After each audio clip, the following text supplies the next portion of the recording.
Good morning. Praise the lord. Blessing for nation મિનિસ્ટ્રીથી હું આપનો ભાઈ સેમ ક્રિશ્ચન. ઈશ્વર પિતાએ આજે આપણને આપેલા આજના એક નવા સુંદર દિવસે આપને પ્રભુ ઈસુ ખ્રિસ્તના નામમાં પ્રેમી સલામ પાઠવું છું. આજે આપણે પવિત્ર શાસ્ત્ર બાઇબલમાંથી ઈશ્વરના આ પવિત્ર વચન પર મનન કરીશું. ફિલિપીઓને પત્ર તેનો 4 અધ્યાય તેની 19મી કલમ. ત્યાં લખ્યું છે, મારા ઈશ્વર તેમના મહિમાની સંપત પ્રમાણે તમારી સર્વ ગરજ ખ્રિસ્ત ઈસુમાં પૂરી પાડશે.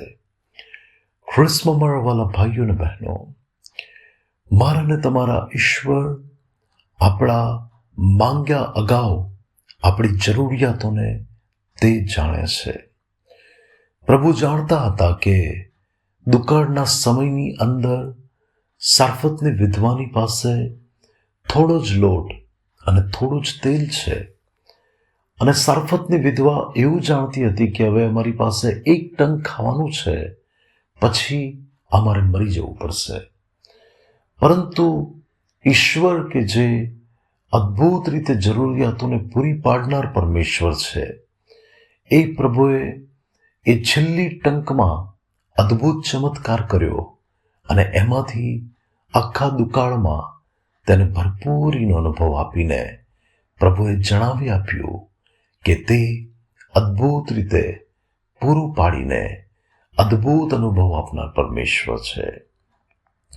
વાલાઓ, આપણા જીવનોની અંદર જો આજે કોઈ એવો કમી ઘટીનો સમય ચાલી રહ્યો હોય, કોઈ બાબત સંબંધી તમને એવું લાગતું હોય કે પ્રભુ આ પરિસ્થિતિમાં કેવી રીતે થશે? ઇઝરાયેલીઓ લાખોની સંખ્યામાં નહોતા. અરણ્યની અંદર મૂસાને સવાલ થયો કે પ્રભુ આટલા બધા લોકોને તમે કેવી રીતે આપશો? પરંતુ પરમેશ્વરે મૂસાને કહ્યું કે શું યહોવાનો હાથ ટૂંકો પડ્યો છે? અને ભલાઓ, 20 લાખ કરતાં પણ વધારે ઇઝરાયેલીઓને પ્રભુએ 40 વર્ષ સુધી સ્વર્ગમાંથી માનના આપ્યું, અને પરમેશ્વરે સમય સમય પર તેઓની જે જરૂરિયાતો હતી એ જરૂરિયાતો પૂરી પાડી. ભલાઓ, આપણા ઈશ્વરના રાજ્યની અંદર ભરપૂરી છે. પ્રભુ કહે છે કે સોનું પણ મારું છે અને ચાંદી પણ મારું છે. આ પૃથ્વી પરનું સર્વસ્વ પરમેશ્વરનું છે, અને એ પરમેશ્વર તેના મહિમાની સંપત પ્રમાણે તમારી જે કોઈ પણ જરૂરિયાત છે, ગરજ છે, એને તે ખ્રિસ્ત ઈસુમાં પૂરી પાડવાને માટે આજે પણ તે સમર્થ પરમેશ્વર છે. પ્રભુ ઈસુ જ્યારે આ પૃથ્વી પર હતા ત્યારે 3 દિવસ ગિરી પ્રવચનની અંદર લોકોને ઉપદેશ કર્યા પછી પ્રભુએ તેમના શિષ્યોને કહ્યું કે હું મારા લોકોને એમ જ ભૂખ્યા વિદાય નથી કરવા માંગતો, કેમ કે અમુક એવા લોકો છે જે ઘણે દૂરથી આવ્યા છે, અને એવું ન થાય કે રસ્તામાં જતા તેઓ નિર્ગત થઈ જાય. અને પ્રભુએ પૂછ્યું કે તમારી પાસે શું છે? ત્યારે શિષ્યો કહે છે કે આટલા બધા લોકો માટે ક્યાંથી ખાવાનું લાવીએ? અમારી પાસે તો આટલા જૂજ નાણાં છે. અને પ્રભુએ પૂછ્યું કે બીજું શું છે? અને ભલાઓ, એક જુવાન વ્યક્તિ 5 રોટલી ને 2 માછલી લઈને ઈસુની પાસે આવ્યો, અને તમે જુઓ કે ત્યાં પ્રભુએ ઈશ્વર પિતાનો આભાર માનીને સ્તુતિ કરીને જ્યારે એ ખોરાક વહેંચ્યો, ત્યારે બાઇબલ કહે છે 5000 કરતાં પણ વધારે પુરુષો એમાંથી ખાઈ શક્યા. તો ભલાઓ, સ્ત્રીઓ પણ હતી, બાળકો પણ હતા. તો કેટલી બધી મોટી જનમેદની કે જે એક થોડા ખોરાકમાંથી પરમેશ્વરે બધાને તૃપ્ત કર્યા.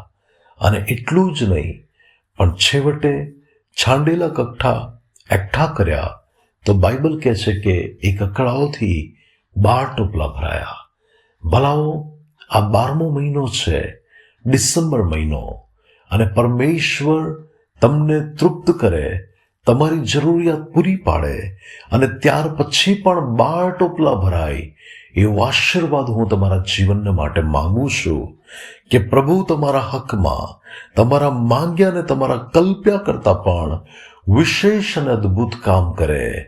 તમારી કોઈ પણ જરૂરિયાત કેમ ના હોય, પ્રભુ તમારા સંબંધમાં યહોવા રે બનીને એ સગળું પૂરું પાડે અને પ્રભુ તેના મહિમાની સંપત તમને દેખાડે અને ખ્રિસ્ત ઈસુમાં તમારી જરૂરિયાત પૂરી કરીને તમને આશીર્વાદ આપે.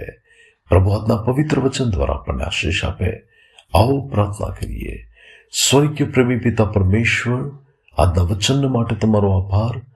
પ્રભુ, પ્રાર્થના કરું છું કે તમે પરમેશ્વર તમારા લોકની દરેક જરૂરિયાતોને પૂરી પાડો અને તેઓને આશીષ આપો. ઈસુ પ્રભુના નામમાં. Amen. May God bless you. Have a blessed day. Shalom.